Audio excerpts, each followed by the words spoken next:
Driver लोकांच्या बायकांबद्दल बोलायचा अधिकार तुम्हाला कोणी दिला?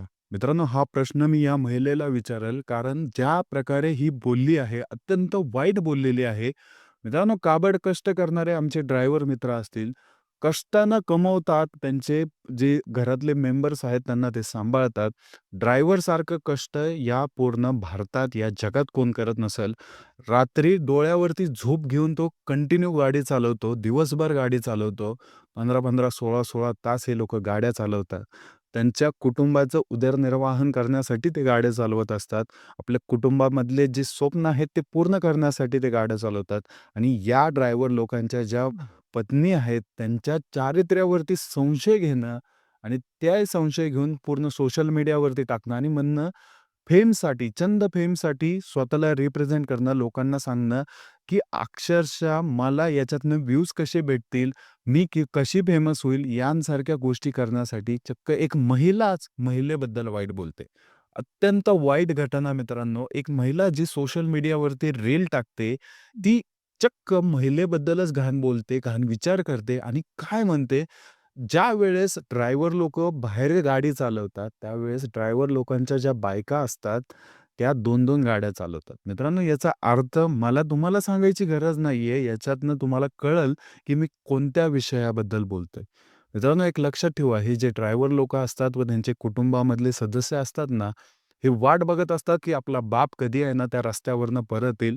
कंटिन्यू हे गाडी चालवत असतात. 24 तास हे लोकं गाडी चालवत असतात. एवढी ह्यांची मेहनत असते, की अक्षरशः एक पापणी जरी हलली, एवढा जीवाला धोका असतो, ती पापणी हलवून त्या गाडीची काय वाट लागेल, आपल्यासोबत काय होईल, हे देखील सांगणं आश्चर्य असतं मित्रांनो. जे डेली लाईफमध्ये गाड्या चालवतात किंवा कधी-कधी गाड्या चालवतात ना, त्या लोकांना देखील अनुभव असेल, की ड्रायव्हरची जिंदगी काय असते. अक्षरशः स्वतःचं जीवन हातावरती घेऊन रस्त्यावरती हे गाड्या चालवतात. मोठमोठ्या ट्रक्सपासून ते छोट-छोट्या जे टेम्पोज असतील, कॅब्स असतील, हे सगळे जी पण फोर व्हीलर आहे मित्रांनो, ती चालवणं साधी गोष्ट नाहीये आणि एवढं जीवावरती प्रवास करून स्वतःच्या कष्टाने कमवून त्या कुटुंबाला खाऊ घालतात. त्यांना स्वाभिमानाने पाळतात, जगवतात त्यांना. त्यांच्या ज्या पत्नी असतात, त्या पोटाला चिमटा काढून अक्षरशः त्यांची मुलं शिकवणं असेल, कधीही घाणेरड्या गोष्टी नाही करत ते. सगळ्या गोष्टी असं करतात, की समाजामध्ये आपलं नाव राहील त्या रीतीने ते वागतात. थोडंच खाऊ, पण चांगलं खाऊ, ना कुठं तोंड काळं करू, यांसारख्या गोष्टी ते करत नाहीत. आणि लोकं मित्रांनो, लोकांची वृत्ती एवढी वाईट आहे, की जे ड्रायव्हर लोकं कष्ट करून त्यांचं आयुष्य चांगल्यारीत्या जगतात आहे.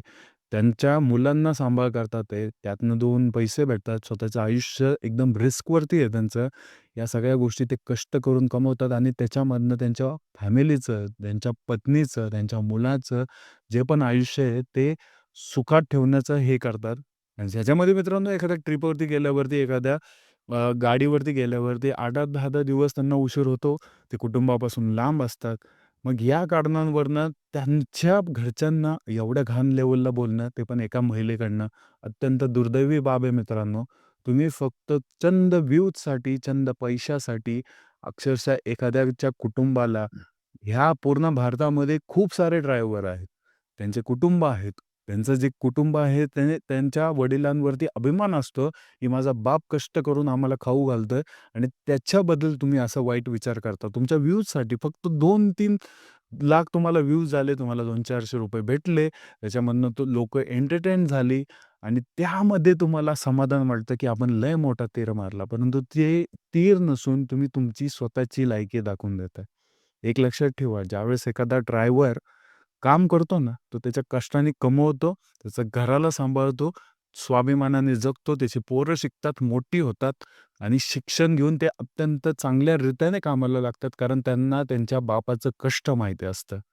आणि तुमच्यासारखे घाणेरडे लोकं जे फक्त चंद व्ह्यूजसाठी, पैशासाठी, फेमस होण्यासाठी स्वतःची लायकी दाखवतात. अक्षरशः एक लक्षात ठेवा, तुमच्या या गोष्टीने कोणालाही फरक पडत नाही.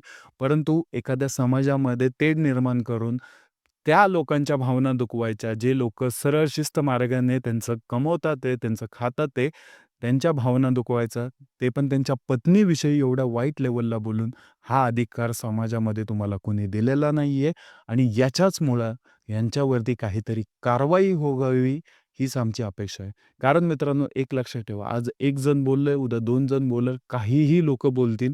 जे कष्टकरी असतात, जे काबाड कष्ट करून खातात, त्यांच्याविषयी बोलायचा अधिकार कुणाला नाहीये. त्यामुळे जे प्रशासनामध्ये जे सोशल मीडिया, सायबर क्राईम जे आहे, ते लोकं जे हँडल करतात आहेत, त्यांनी याच्यावरती लक्ष द्यावं आणि यांचा शोध घेऊन यांच्यावरती कायदेशीर कारवाई करावी. नाहीतर उठकी-सूट कोणही कुठल्याही विषयामध्ये अशा प्रकारचे स्टेटमेंट करेल, जेणेकरून सर्वसामान्य लोकांच्या भावना दुखवतील. मित्रांनो, एवढंच नव्हे, यांना काहीतरी शिकवण दिली पाहिजे त्या गोष्टीतनं. यांनी माफी जरी मागितली असेल, तर एक लक्षात ठेवा, जे बोललेलं आहे, त्याचा पस्तावा त्यांच्या डोक्यामध्ये राहणं गरजेचं आहे. उचलली जीभ लावली टाळाला, हे या गोष्टी आता आपल्या देशातनं बंद केल्या पाहिजे, की तुम्ही ज्यावेळेस सोशल मीडियावरती रिप्रेझेंट करता, त्यावेळेस तुमच्याकडं त्या मार्फत बोलायची किंवा त्या गोष्टीबद्दल बोलायची काहीतरी बौद्धिक क्षमता व्यवस्थित असणं गरजेचं आहे. तुम्ही कुठल्याही विषयावरती असं बोलू शकत नाही आणि ते पण कुणाच्या भावना दुखवतील या गोष्टींबद्दल तर तुम्ही बोलू शकत नाही. नक्कीच मित्रांनो, यांच्यावरती काहीतरी कारवाई व्हावी, पोलीस प्रशासनामार्फत यांच्यावरती कारवाई व्हावी हीच विनंती राहील. नक्कीच आमचे ड्रायव्हर बंधू हे कष्टकरी आहेत. काबाड कष्ट करून ते कामं करतात, खातात, स्वाभिमानाने जगतात. ना कुणाच्या ह्याच्यासाठी ते कुणाकडनं भीक मागून पैसे कमवून किंवा चंद व्ह्यूजमधून कोणतरी आहे ना आपल्याला ना बघतंय, आपण शिव्या घालतो, आपण घाण बोलतो, यांसारख्या गोष्टी करून असे पैसे कमवत नाहीत. कष्टानं 12-15 तास काम करतात. रात्रीचा डोळा चुकून, झोपेचा डोळा चुकून ते कष्ट करतात, काबाड कष्ट करतात आणि त्यावेळेस जाऊन ते पैसे कमवतात. त्यांचं कुटुंबाचं उदरनिर्वाहन करतात. 8-8, 10-10 दिवस बाहेर असतात ते. कष्ट करून स्वाभिमानाने जगतात. त्यांच्या ज्या स्त्रिया आहेत, महिला आहेत, आमच्या बंधू-भगिनी ज्या पण आहेत, त्या स्वाभिमानाने जगतात. ते त्यांच्या मुलांवरती चांगले संस्कार टाकतात, त्यांना शिक्षण देतात, मोठं करतात. त्यामुळे जे पण ड्रायव्हर लोकं आहेत, त्यांचा अभिमान आहे आम्हाला, त्यांच्या बायकांचा अभिमान आहे. ज्या आमच्या महिला बहिणी आहेत, त्यांचा आम्हाला अभिमान आहे. त्या स्वाभिमानाने जगतात, याचा आम्हाला अभिमान आहे. कोणते कोल्हे कुत्रे कोणीही येऊन काय म्हणतील, तर आम्ही त्या गोष्टी खपून घेणार नाही आणि ह्या लोकांवरती काहीतरी कारवाई झाली पाहिजे, जेणेकरून पुढे जाऊन लोकांना झळ बसली पाहिजे, की तुम्ही कुणाबद्दल, कष्टकऱ्याबद्दल बोलण्याआधी 100 वेळा विचार करा. नक्कीच मित्रांनो, व्हिडिओ आवडला असेल तर लाईक करा, सबस्क्राईब करा. भेटूया पुढच्या व्हिडिओमध्ये. जय हिंद, जय महाराष्ट्र.